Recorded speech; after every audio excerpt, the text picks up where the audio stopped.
Bonjour, aujourd'hui je vais corriger l'exercice numéro 1 d'un bac blanc qui a été donné au lycée Victor Duruy à Paris le 7 février 2019. Vous le retrouverez facilement sur internet. Bien, donc c'est un exercice 1 qui est donc sur les probabilités. On a d'abord une partie sur les conditionnements et puis ensuite on dirait bien que c'est un petit coup de loi binomiale, on verra ça ensemble. Bien, alors je vais lire l'énoncé. Les employés d'une entreprise ont été interrogés afin de connaître leur point de vue sur le télétravail et sur le temps de travail. L'enquête révèle que 55% des employés souhaitent faire du télétravail et parmi ceux qui souhaitent faire du télétravail, 95% souhaitent faire un temps partiel. Parmi ceux qui ne veulent pas faire de télétravail, seulement 10% souhaitent faire un temps partiel. On choisit un employé au hasard dans l'entreprise et on considère donc les événements suivants. L'employé souhaite faire du télétravail et C, l'employé choisi souhaite faire un temps partiel. Évidemment, la première chose, c'est construire un arbre. Bon, alors, on voit dans l'énoncé que le premier critère, c'est l'employé choisit ou pas de faire du télétravail, donc c'est-à-dire L, ou bien même L bar. Alors, 55% souhaitent faire du télétravail, donc ici j'ai 0,55, et le complément ici 0,45. Ensuite, parmi ces deux catégories, eh bien, on va regarder le critère souhaite faire un temps partiel ou pas.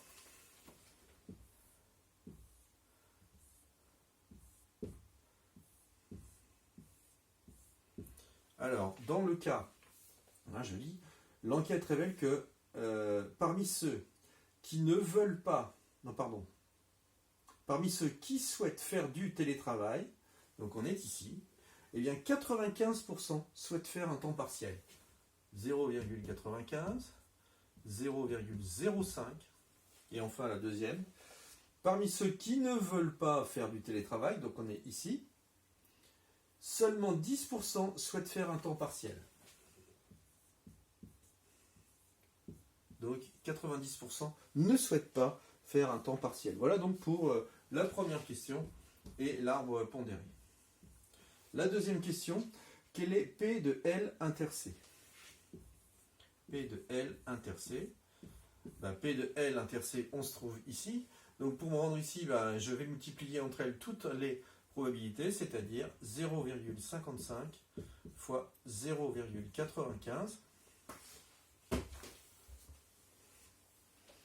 Je prends ma calculatrice.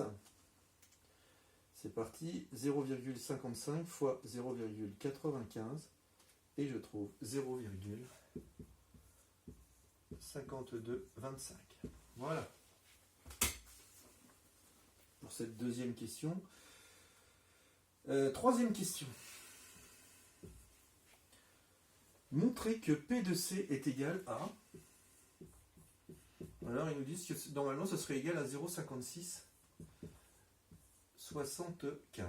Bon, ok, on va vérifier qu'on trouve ça. P de C. En gros, c'est la probabilité que la personne souhaite un temps partiel. À quel endroit on a des personnes qui souhaitent un temps partiel? Ici et là. En fait, ça, c'est la formule des probabilités totales. P de C, c'est égal à P de C inter L plus P de C inter L bar. Bon, P de C inter L, c'est P de L inter C. On l'a déjà calculé, il vaut 0,5225.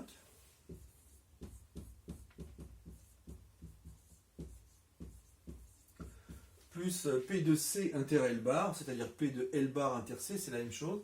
Ça va nous faire 0,45 fois 0,1.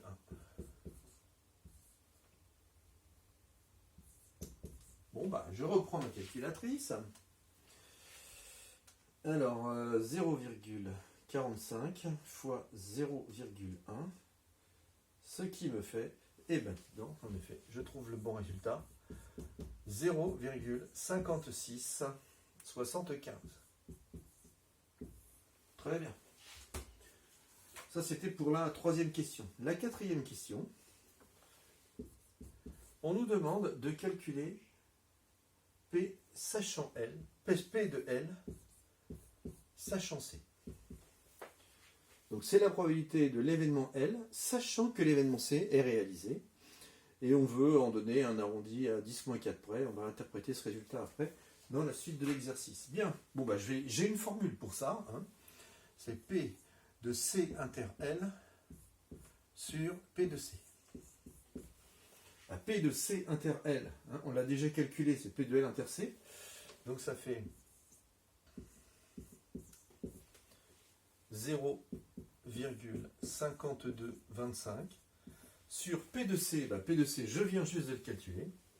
0,5675. Alors attention, je ne dois pas me tromper, hein, je sais que c'est un petit peu subalterne, mais on nous donne une approximation à 10-4 près, on fait le boulot, on va chercher les points jusqu'au bout. Donc 0,5225 divisé par 0,5675, je trouve, alors je vais arrondir à 10-4 près, c'est-à-dire 4 chiffres après la virgule, 0,92 0,70, c'est-à-dire 0,7. Après j'ai un 0, donc le 7 il reste comme ceci. Voilà, c'est terminé pour cette quatrième question. Ensuite on a une partie sur la loi binomiale, je vais effacer mon tableau, et puis on va avancer dans ce sens.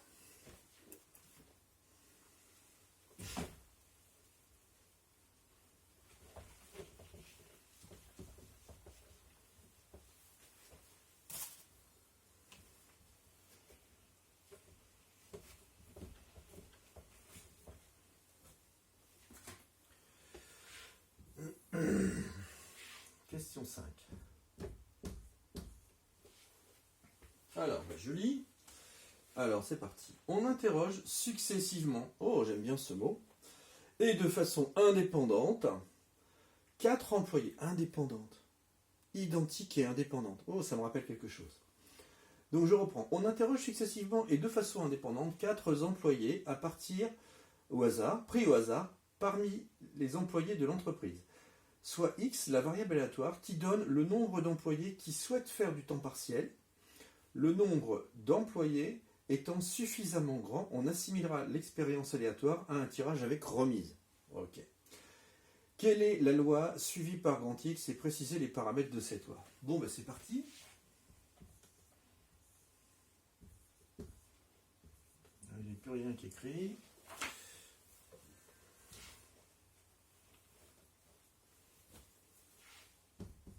Voilà, ça va aller mieux. Alors on y va. Bon déjà, on prend quelqu'un au hasard parmi une grande population. À chaque fois, on va faire ça. Et on va lui demander si elle veut faire un temps partiel ou pas. Hein. Bon, moi je me rappelle que la probabilité de vouloir faire un temps partiel, c'était vu à la question 3. Hein, ça vaut 0,5675. Je vais quand même me le noter ici. P de C égale 0,5675. Voilà, ça c'est fait. Bien, maintenant j'y vais. Eh bien, cette expérience qui nous fait choisir une personne parmi le grand nombre de gens d'entreprise et lui poser la question, est-ce que tu veux faire du temps partiel ou pas, c'est une épreuve de Bernoulli. Donc, choisir une personne au hasard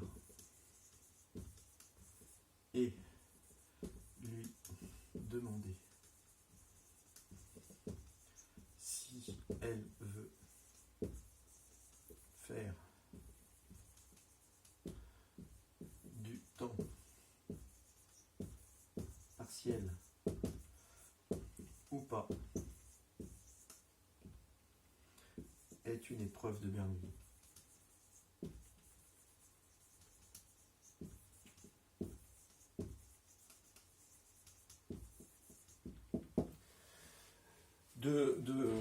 De paramètre P égale 0,5675. Ça, c'est le premier point. Le deuxième point, c'est qu'on va le faire 4 fois. Hein, à chaque fois, bon, on prendra une autre personne, mais on a vu que c'était comparé à un tirage avec remise. Alors, on va le faire 4 fois. Donc, la répétition de ces épreuves se fait de façon identique et indépendante.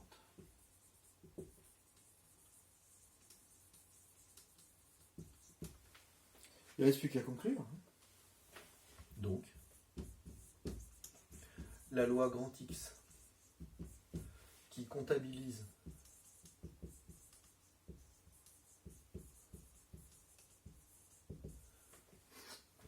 le nombre de personnes choisissant de faire du temps partiel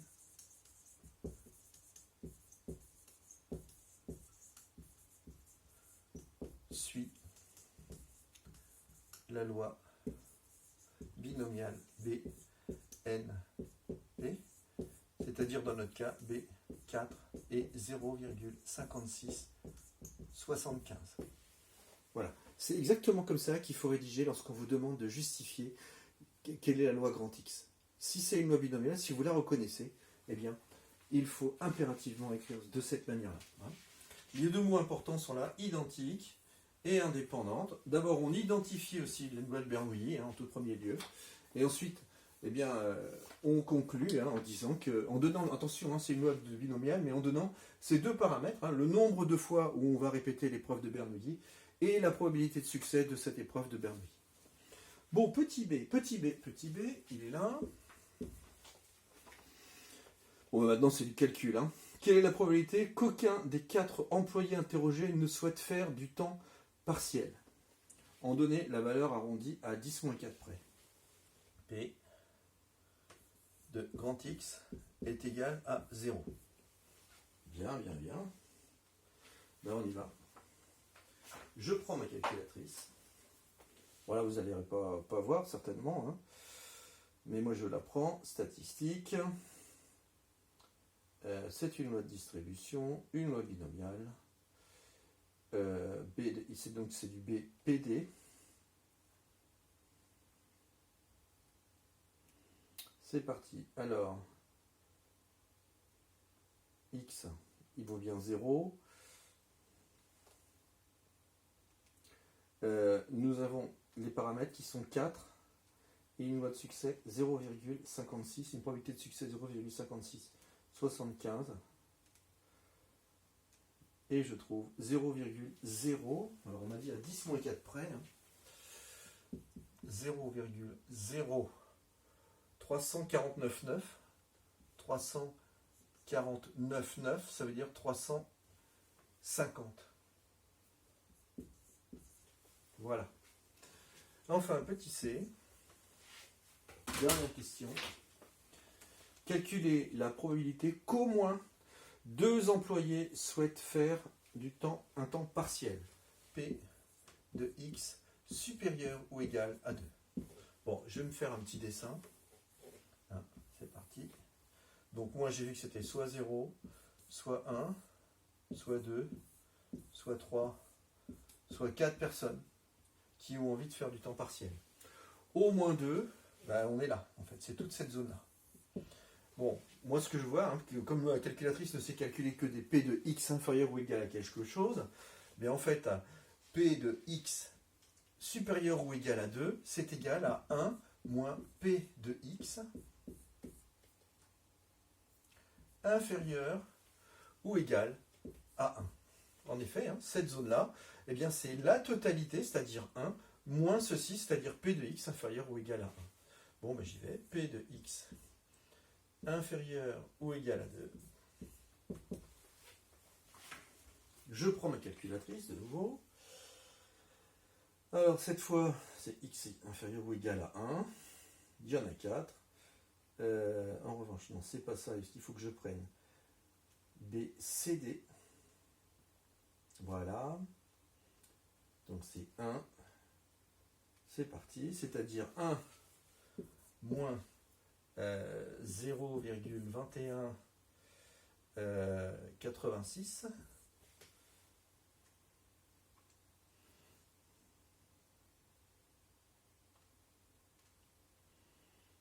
Moins 0,2186 et je trouve P de x inférieur ou égal à 2, qui est égal à 0,7814.